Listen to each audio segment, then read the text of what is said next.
오늘 우리에게 주시는 하나님 말씀은 베드로전서 3장 4절에서 6절입니다. 오직 마음에 숨은 사람을 온유하고 안정한 심령의 썩지 아니할 것으로 하라.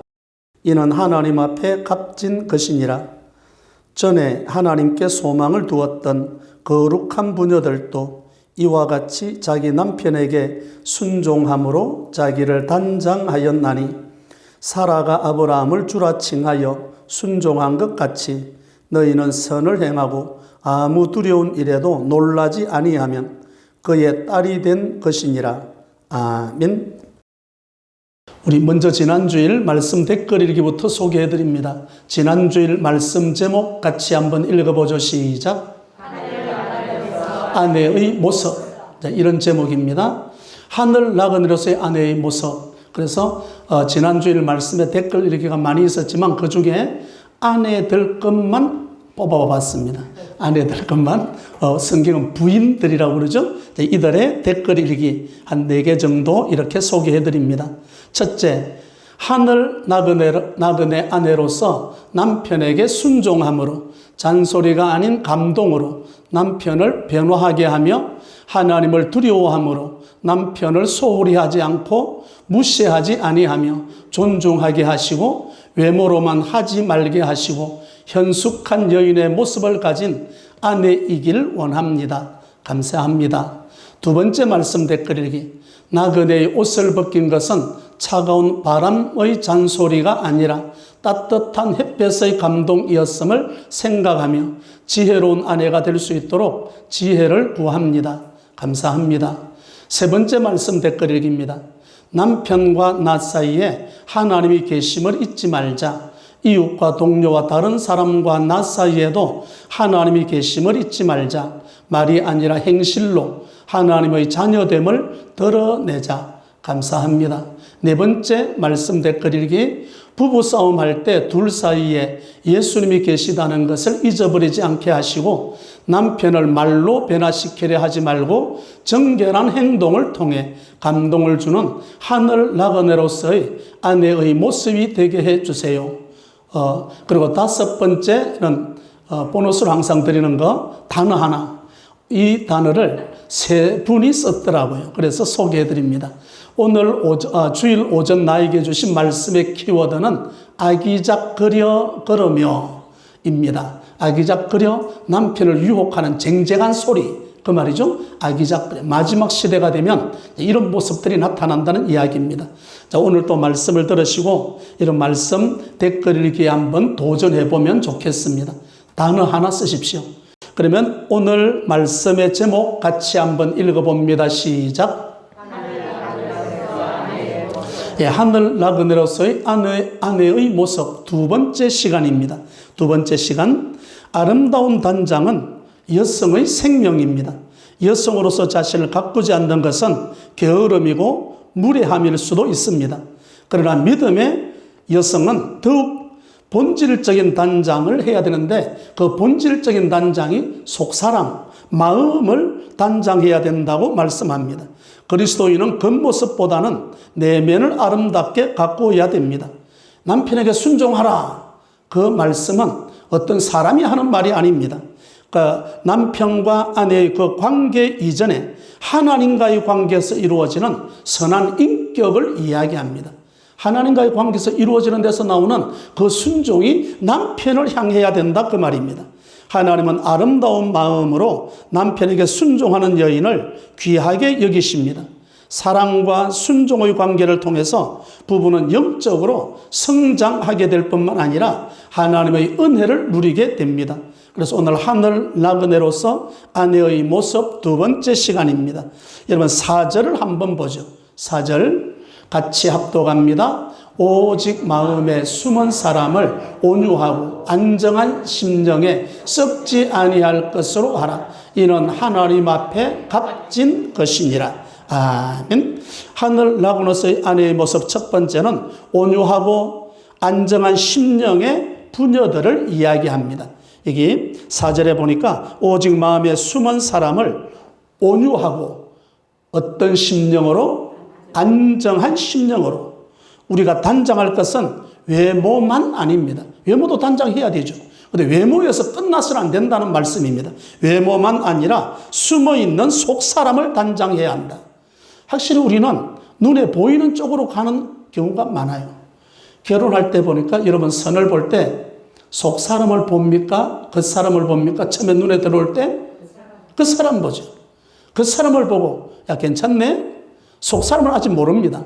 그 사람을 보고 이야기하는 거죠. 그 사람. 그런데 결혼해서 살다 보면 결혼해가지고 함께 동거하고 살다 보면 외모가 아니라 속사람이 중요하다는 것을 깨닫게 됩니다.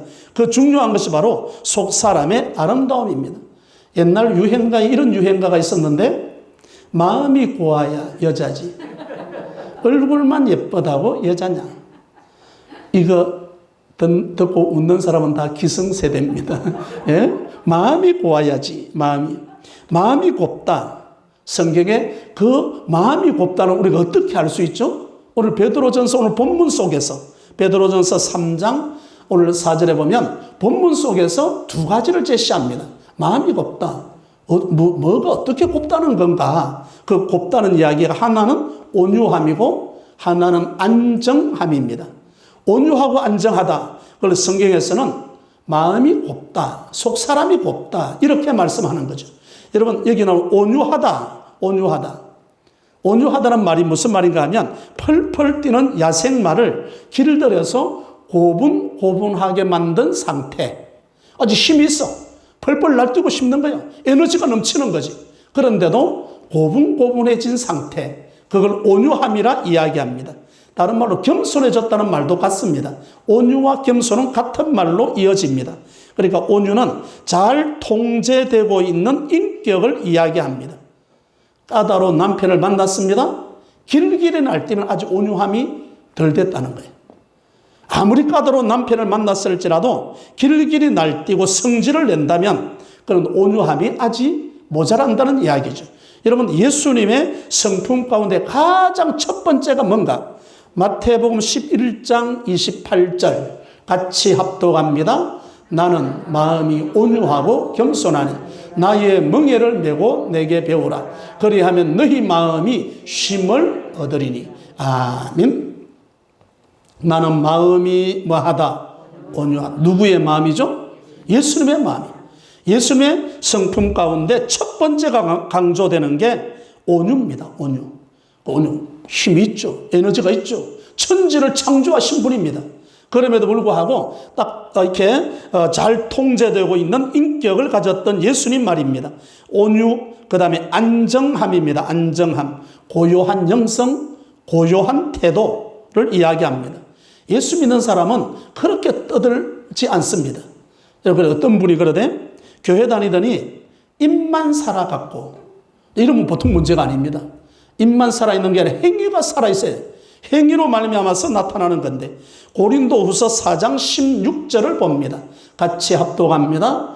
그러므로 우리가 낙심하지 아니하노니 우리의 겉사람은 낡아지나 우리의 속사람은 날로 새로워지도다. 아멘. 그러므로 우리가 낙심하지 아니하노니 우리의 어떤 사람? 겉사람. 그때 보이는 모습은 뭐하지만 낡아지지만 우리의 속사람은 뭐하도다? 날로 새로워지도다. 우리의 겉사람은 쇠하기 마련이지만 주름도 지고 허리도 구부러지고 모양이 좀 흐트러지지만 그런데 우리의 속사람은 날로 성장한다고 말씀합니다. 마음에 숨은 속사람이 이렇게 변화된 사람은 그 속에 샘솟는 온유함이 일어나게 된다고 말씀합니다. 온유하고 안전된 심령을 우리 마음 가운데서 망가뜨리지 말아야만 합니다. 여러분 속사람이 고와야 다른 사람의 마음을 얻을 수가 있습니다. 속사람이 고와야. 아까 속사람이 곱다는 이야기는 아까 온유하고 안정함을 이야기합니다. 안정함. 여기 보면 얼마만큼 내적의 아름다움을 갖느냐에 따라서 아직 예수 믿지 않는 불신 남편이 있다면 그를 예수님께로 인도할 수 있는 길이 열려진다라고 이야기합니다. 디모데전서 3장 11절을 봅니다. 거기 집사의 직분의 자격입니다. 세월이 가니까 집사 직분 받지 뭐 이렇게 하는 게 아니에요. 이게 3장 11절 그 자격 가운데 하나입니다. 같이 합독합니다. 여자들도 이와 같이 정숙하고 모함하지 아니하며 절제하며 모든 일에 충성된 자라야 할지니라. 아멘. 정숙하다, 질서와 절제가 있는 그리스도인의 태도를 말합니다. 절제할 줄 아는 거예요. 절제. 브레이크가 밟아져야 되죠? 여러분, 자동차로 브레이크가 안 밟아지면 뭐가 됩니까? 사고죠, 사고. 예. 그런데 오늘 디모데전 3장 11절 보십시오. 정숙하다는 말은 절제와 질서가 있는 걸 말합니다. 그러면 여자들도 이와 같이 정숙하고 절제와 질서가 있는 첫 번째가 뭐로 나오는가 하면 여자들도 이와 같이 정숙하고 뭐하지 아니하며 모함. 말이죠, 말. 언어입니다. 언어 생활입니다. 제일 먼저 나타나는 게 언어 생활입니다. 여러분, 똑같은 말인데도 어떤 사람은 안정된 사람이 말할 때는 부드러운 말이 나옵니다. 마음이 안정되지 않으면 다른 사람의 비수를 갖다 꽂아버립니다. 언어 생활, 모함하지 아니하며 내 입에서 나오는 말이 부드러운 말인가? 옆 사람에게 상처를 주는 말인가? 신기한 거는요, 옆 사람의 상처를 준 그 사람은 자기가 상처 준 줄도 모르고 합니다. 그래서 딱 하는 말이 내가 뭐 틀린 말 했냐? 이게 또 환장하는 거예요. 내가 뭐 틀린 말을 했냐? 다른 사람의 상처를 주고 비수를 꽂아놓고도 자기는 꽂은 줄도 모르고 살아갑니다. 까다로운 남편이 부당한 대우를 하더라도 아내 된 그리스도인은 속 사람이 온유하고 안정되어 있어야 한다. 그게 되어 있지 않으면 시기하고 다툼하고 분쟁했을 때 온유함으로 내가 대처한다면 그 남편의 구원의 길은 점점 가까워 오고 있다는 이야기입니다. 오늘 나에게 온유하고 안정한 심령이 나에게 있는가? 온유하고 안정한 심령. 눈에 보이는 외모만 아닙니다. 눈에 보이지 않는 속 사람을 단장할 수 있기를 바랍니다. 왜 그런가 하면 하나님은 외모를 보시는 분이 아니라 무엇을 보신다? 마음, 중심을 보시는. 우리 속 사람이 얼마만큼 성장했는가? 여러분, 교회를 수십 년 다녔으면 우리의 속 사람도 성장할 수 있기를 바랍니다. 성장된 내가 나를 확인할 수 있어야 합니다. 여러분, 하늘 나그네로서의 아내에 대한 모습, 첫 번째는 온유하고 안정된 심령의 부녀들을 보았다면 오늘 두 번째로는 하나님께 소망을 둔 거룩한 부녀들입니다. 5절의 말씀입니다. 5절 같이 합독합니다. 전에 하나님께 소망을 두었던 거룩한 부녀들도 이와 같이 자기 남편에게 순종함으로 자기를 단장하였나니. 아멘. 전에 하나님께 소망을 두었던 거룩한 누구들도 부녀. 오늘 본문은 부녀. 오늘 우리만 아내들도 이렇게 말. 그래서 오늘 첫 번째는 온유하고 안정한 심령의 부녀들, 두 번째는 하나님께 소망을 둔 거룩한 부녀들을 이야기합니다. 남편에게 순종하라고 할 때 그 순종을 해야 되는 아내의 입장에서 보면 남편에게 순종하는 게 그렇게 쉽지는 않은 것 같습니다. 생각해 보면 아내 입장에서 보면 답답하죠? 갑갑합니다. 왜 그렇습니까? 남편이 남편다워야 순종하지. 이럴 때는 진짜 답답하고 갑갑합니다. 남편이라면서 아들만 또 못해. 이러면 심각해진 거죠? 아들만 또 못해. 늘 말썽만 부리고 평생 원수처럼 사는데 같이 사는 것만 해도 불만이요. 그런데 뭐 해라? 순종해라. 오히려 순종하라는 게 아니라 원망이 더 많이 나오는 상태입니다. 왜 그렇습니까? 이런 거죠. 돈도 못 벌지, 자상하지도 않지, 인상 쓰고 성질만 부리지, 평생 원수 같은 이 못난 남편을 그냥 내 팔자니까 그렇다 치고 내가 살고 있지만 거기에다가 뭐 하라고 하니까 순종하라니까. 이게 보통 일이 아닙니다. 순종. 거기는 동의를 못할 것 같습니다. 그런데 성경은 뭐라고 이야기하는가? 그런 상태에 있을지라도 오늘 5절에 키워드가 나옵니다. 어떤 키워드? 전에 누구에게? 하나님께 무엇을 두었던? 소망이에요. 이 키워드가 돈을 못 벌지라도, 성질만 부리고 있을지라도, 까다롭더라도, 그런 남편일지라도 순종할 수 있다. 누구에게 소망을 두면? 하나님께 소망을 두면 하나님께 소망. 하나님께 소망을 두고 하나님을 사랑하는 아내라면, 부녀들이라면 자기 남편을 순종함으로 나타낼 수 있다고 베드로 사도는 말합니다. 다른 말로 하면 이런 말이죠. 자기 남편에게 순종하지 않는 여인은 하나님을 우습게 여기는 거라. 성경은 이렇게 말해요. 하나님께 소망을 둔다. 하나님을 사랑한다면 자기 남편도 사랑하고 순종해야 한다. 만약에 자기 남편에게 사랑하고 순종하지 않는다면 하나님께 순종하지 않는 걸로 연결이 된다고 말씀합니다. 성경에 보면 못난 아내가 있고 진짜 이게는 지혜로운 아내가 더 아름다운 아내도 있습니다. 성경의 못난 아내의 대표자가 에덴 동산의 아담의 아내였던 누구? 하와. 세상에 그 좋은 환경에서 살면서 공해도 없고 그리고 강도도 없고 사고도 없고 완벽한 환경에 살지 않습니까? 하나님의 음성 듣고 하나님과 대화하고 얼마나 행복하게 살 수 있는데도 하나님이 먹지 말라 한 선악과 나무에 어정거리다가 거기 맴돌다가 결국은 선악과를 따먹고 말죠. 뱀의 유혹이 있었잖아요. 사탄의 유혹에 그걸 따먹고 자기만 먹고 말지, 따먹고 그 선악과 맛을 보고 누구에게도 먹어보라고. 아담에게도. 막 그때 아담이 안 받아 먹었으면 싸웠을 것 같아. 눈치 보고 먹었던 것 같습니다. 남편까지 이게 죄를 짓게 하고야 말았습니다. 하와만 그런 게 아닙니다. 아합 왕의 아내 이세벨, 소금 기둥이 되었던 롯의 아내, 남편을 욕하고 죽으라고 했던 롯의 아내 말입니다. 다 그렇게 좋은 환경에 살았지만 그들은 남편을 죄의 구렁텅이로 같이 몰고 갔던 여인들입니다. 두 번째로 보면 성경에 아름다운 아내들도 있습니다.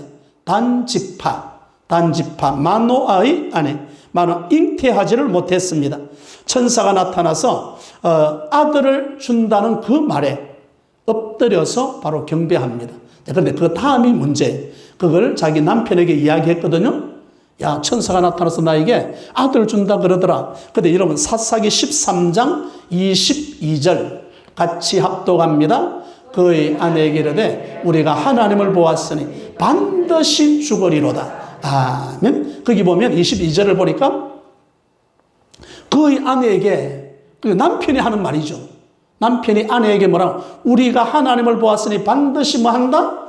죽으리. 23절 돌려보십시오. 그의 아내가 아내가 이렇게 말하는 거예요. 그에게 이르되 여호와께서 우리를 죽이려고 하셨더라면 우리 손에서 번제와 소제를 받지 아니하셨을 것이요 이 모든 일을 보이지 아니하셨을 것이며 이제 이런 말씀도 우리에게 이르지 아니하셨으리이다 하였더라. 그의 오늘 이 말씀을 잘 보십시오. 믿음이 남편이 좋아요, 아내가 좋아요? 대부분이 그렇더라고요. 아내 쪽이 믿음이 훨씬 좋아요. 남편보다. 남편이 하나님 봐서 이제 우리 죽었다 그러잖아. 그래 그 아내가 뭐라고 그러죠? 아닙니다. 하나님 우리를 죽였을 것 같았으면 제사 드릴 이유도 없죠. 벌써 제사 드리기 죽였을 텐데 이렇게 우리가 제사 드리고 있지 않습니까? 오히려 이 아내는 남편을 격려하고 위로하고 믿음의 반열에 세우는 작업이 여기 나옵니다. 그 키워드가 하나님께 무엇을 두었다? 소망. 그 키야. 그 키를 가지고 지금 이 문제를 풀어가는 거예요. 이 문제를. 귀한 아내를 발견하지 않습니까? 믿음 없는 남편을 다시금 믿음으로 세워가는 그 모습 말입니다. 오늘 이 시대는 외모 지상주의가 이렇게 되어가는 대한민국에서 외모에 자신이 없어 사는 사람들도 많고 학벌에 자신이 없는 사람들도 많습니다. 외모와 학벌에 신경 쓰다가 열등감, 우울감에 빠지는 자매들도 많습니다. 베드로는 이 외모를 가지고 성공적인 결혼 생활을 설명하지 않습니다. 그 사람이 아니라 어떤 사람? 속 사람.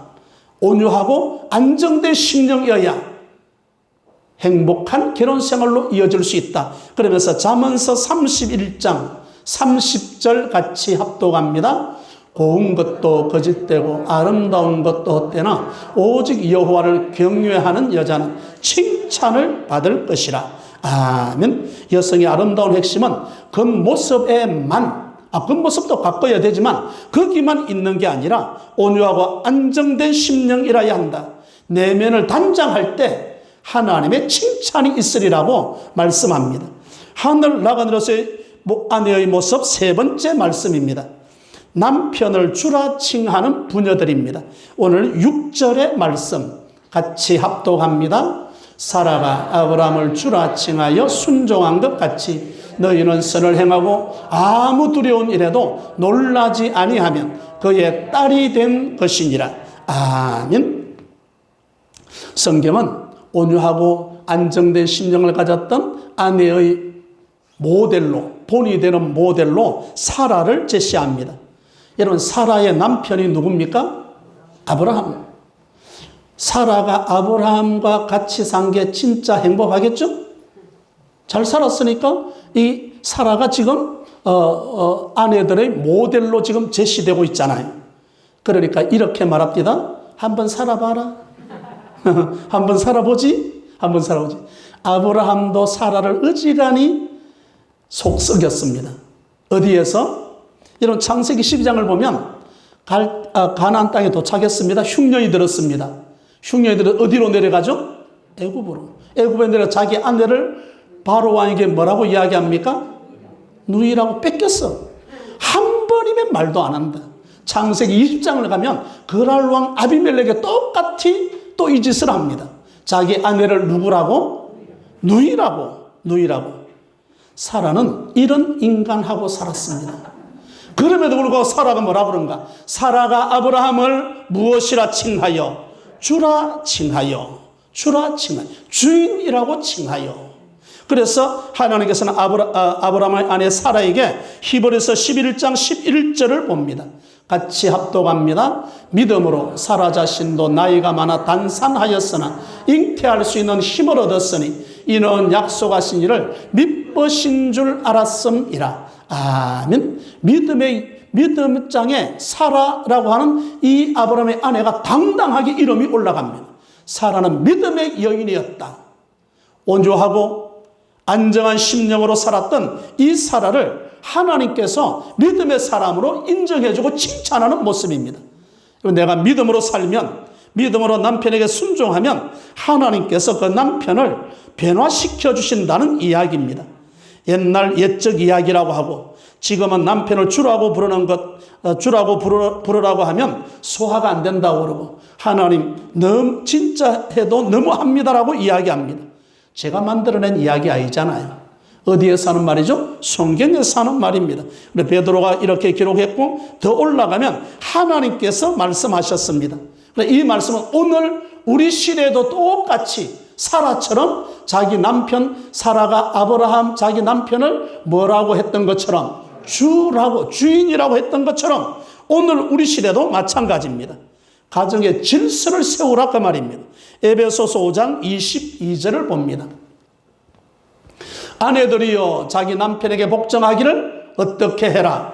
주께 하듯 해라. 아까 사라가 주라 칭하였던 것처럼 23절 이는 남편이 아래의 머리됨이 그리스도께서 교회의 머리됨과 같음이니 그가 바로 몸의 구주시니라. 24절 같이 합독합니다. 그러므로 교회가 그리스도에게 하듯 아내들도 범사에 자기 남편에게 복종할지니라. 아멘. 24절을 보면 그러므로 교회가 누구에게 하듯이 그리스도에게. 우리 교회의 주인은 예수님이에요. 예수 그리스도예요. 그렇게 하듯이 아내들도 범사에 자기 누구에게 복종할지니라? 남편에게 복종할지니라 말씀합니다. 바로 이것이 바른 아내의 역할로 이야기합니다. 그런데 사라가 아브라함이 그렇게 속을 썩여도 그 남편 아브라함을 주라고 칭한 이유가 뭘까? 사라가 깨달은 게 하나 있습니다. 아까 우리 2절에 보니까 누구에게 소망을 두고? 하나님께. 그 하나님께서 이 가정에 사라가 있는 이 가정에 복을 주시는데 누구를 통해서 주시는가? 아브라함이라는 거예요. 아브라함을 통해서 우리 가정에 복을 주신다는 사실을 깨달았습니다. 남편이 축복의 통로였다는 거예요. 그래서 남편을 주인으로 삼았습니다. 그래 좀 모자라지만 아까 마노아의 가정에 있었던 것처럼 남편이 좀 모자라지만 용기를 주고 힘을 실어주고 남편의 길을 살려주는 것이 가정을 부흥시키는 기회가 되어집니다. 여러분 가정에 남편이 좀 모자라도 길을 살려줄 수 있기를 바랍니다. 돌아가면 주인님이라고 한번 이야기해 보시기를 바랍니다. 아내분들이 아멘 소리가 더 커야 되는데 그렇잖아요? 지금 사라의 가정 믿음의 여인으로 딱 올라서 거기 믿음의 자리에 딱 설 수 있었던 것은 아브라함 자기 남편을 무엇이라고 했던 것처럼 주라고 했던 것처럼 그래 용기도 주고 힘도 실어주고 기도 좀 살려주시기를 바랍니다. 가정이 부흥하는 길이 바로 여기에 있었습니다. 여기 그래서 이게 보면 사라를 아내들의 모델로 세워놓았습니다. 남편을 주인으로 부르십시오. 아내된 분들이 기분이 상하겠지만 정말로 우리에게 복된 말씀이기에 베드로 사도는 우리에게 주시는 메시지입니다. 사라처럼 계속적으로 선을 행하라고 권면합니다.